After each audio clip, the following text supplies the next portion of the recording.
Big Navi can overclock to 2.65 GHz on air, and the 6900 XT is gonna win. Let's talk about it. Before that, make sure to subscribe and click the bell icon so you never miss another video. So recently, a YouTube channel that goes by the name of Extreme IT got their hands on a PowerColor Red Devil RX 6800 XT, which they proceeded to immediately overclock, and in the video they were able to not only set the clock speeds to boost up to 2.65 GHz, but when testing the card it was actually able to sustain over 2.6 GHz while playing Call of Duty Black Ops Cold War, which is a pretty demanding title. That's actually nearly an 18% increase over the boost clock of the RX 6800 XT, so that's really impressive. But of course this is an AIB RX 6800 XT, so I would expect it to clock a little bit higher than the reference 6800 XTs that are being shipped out right now. And you know, I'd really like to see this card with some water cooling on it because I think it could really scream then. Maybe then you could even see up to 2.7 GHz if you give it enough power and enough voltage. So I think that overclocking on these AMD cards is going to be just a little bit better than what you can expect out of the NVIDIA cards, especially cards like the RTX 3080 and 3090 where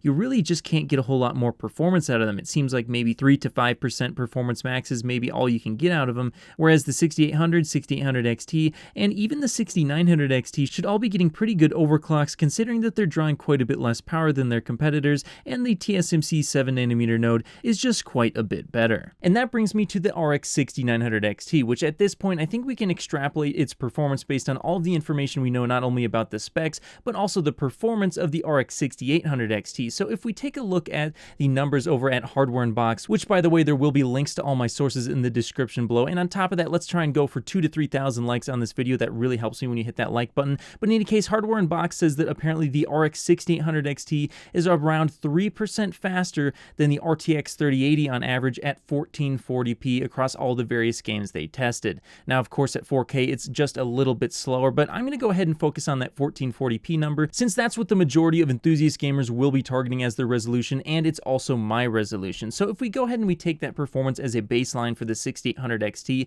and then we add the 11% increase in cores that the 6900 XT has over the 6800 XT, since it has a total of 80 CUs versus the 72 CUs on the 6800 XT, well then that gives you a total performance of what should roughly be 4% higher than the 3090 stock versus stock. Now of course if you take a look at the 3090 versus the 3080, that thing has 20% more cores and yet is only 10% faster on average. So you know, things don't scale perfectly, and I'm guessing that in reality the RX 6900 XT stock versus stock would be pretty much identical in terms of performance to the 3090, but that's not taking into account the fact that you could potentially get an 18% overclock out of this thing. So if you take a look at the 3090, that thing you can really only get maybe 3 or max 5% more performance out of that thing, it tends to look like. And whereas with the 6900 XT, if you get an 18% uplift in the actual core clock, well you could be looking at somewhere around maybe even a 15% gain or 10% gain overall in terms of performance from that. So this card could be at least 10% faster than the RTX 3090 at 1440p and potentially even faster. But we'll just have to wait a little bit longer here to see when actual reviews launch for this RX 6900 XT to see just how much of a performance gain you can really expect. But I'm guessing that the 6900 XT at 1440p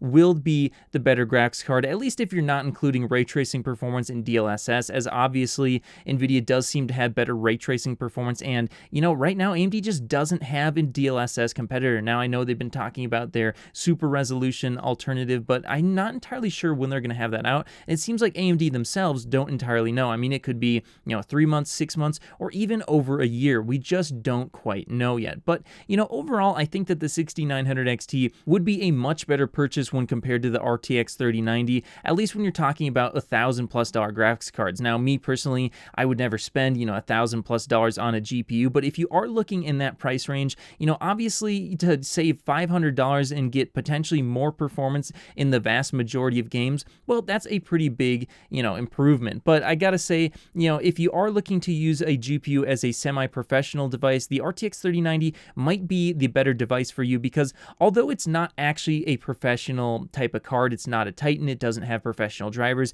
it does have, you know, an extra, I think, 8 gigabytes of VRAM versus the RX 6900 XT, because we're talking 24 gigs on the 3090 versus 16 on the 6900 XT. So you got that. And then on top of that, the CUDA support does tend to be a little bit better on NVIDIA's side, and you also have those Tensor cores. So it would be a better semi-professional device. But in terms of gaming, if you just want to play games and money doesn't really mean that much to you, well, the 6900 XT in the vast majority of games should be a little bit better. But me personally, I'll be trying to get an RX 6800 or 6800 XT and then do some sort of water cooling on there and see, you know, under extremely low temperatures, just how high can we get that clock speed? Can we break 2.7 gigahertz? It'll be interesting to see, and if you do want to see that, make sure you're subscribed if you aren't already. But hey, that's just what I think. Let me know what you think about these 2.65 gigahertz overclocks, and how fast do you think the 6900 XT will be? Let me know your thoughts in the comments below, and of course, I'll see you in the next video.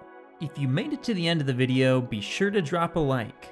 Every time you do so, NVIDIA and Intel drop prices. Also, if you want to see more, click here. You won't be disappointed.